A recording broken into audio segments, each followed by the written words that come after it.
রব্বুল আলামিন গভীর রজনী পর্যন্ত দিনই আলোচনা করার পরে গুনাহ মাখা হাত আমরা তুলে ধরেছি। আল্লাহ, রাত যত গভীর হয় দুনিয়ার মানুষের দরজা বন্ধ হয়ে যায়, আর রাত যত গভীর হয় আপনার রহমতের দুয়ার তত উন্মোচিত হয়।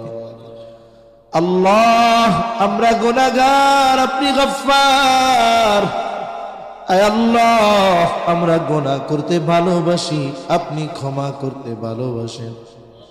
আপনি আপনার গফুর, গফফার, রহিম, রহমান নামের ওসিলায় যে যেখান থেকে হাত উঁচু করেছে আল্লাহ আমাদের বিগত জীবনের সব ধরনের গুনাহগুলো মাফ করে দেন। আল্লাহ, আমাদের আত্মীয় স্বজন যে যেখানে আছে মাফ করে দেন। খাস করে যারা দুনিয়া ছেড়ে চলে গেছে মাফ করে কবরগুলো আপনি জান্নাতের টুকরো বানায়া দেন রব্বুল আলামিন।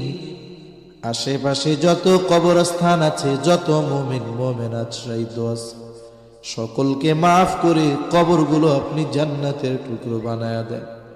আয় আল্লাহ, খাস করে অত্র প্রতিষ্ঠানের জন্য জমিদাতা এই মসজিদের পাশে শহীদ আছে আল্লাহ রব্বুল আলামিন, তাদের মাফ করেন, জান্নাতে উচ্চ মাকাম আপনি তাদের দান করেন রব্বুল আলামিন। যারা অসুস্থ সুস্থতা দান করেন আল্লাহ রব্বুল আলামিন। আমাদের ইসমাইল ভাইয়ের সন্তান অসুস্থ, সুস্থতা দান করেন। আরো অনেকে দোয়া চেয়েছে, আয় আল্লাহ, যে যে উদ্দেশ্যে দোয়া চেয়েছে সকলের মনের নেক চাওয়া, নেক আশা আপনি কবুল আর মঞ্জুর করে নেন রব্বুল আলামিন। ওলামা হযরত যত কিছু আলোচনা করেছেন, যে যতটুকু শুনেছে প্রয়োজনীয় কথা স্মরণ রেখে আমলের কথাগুলো আমলে পরিণত করার তৌফিক আপনি দিয়ে দেন রব্বুল আলামিন। খাস করে এই মাদ্রাসা কবুল আর মঞ্জুর করে নেন।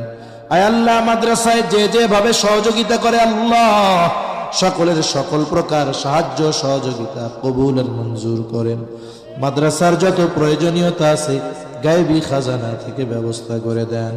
ওস্তাদ ছাত্র সকলকে কবুল করে নেন। জমিদাতা পরিচালনায় যারা আছে কবুল আর মঞ্জুর করে নেন। আয় আল্লাহ, মাদ্রাসা সহ তামাম দুনিয়ার সকল মাদ্রাসাগুলো ষড়যন্ত্র চক্রান্ত থেকে হেফাজত করে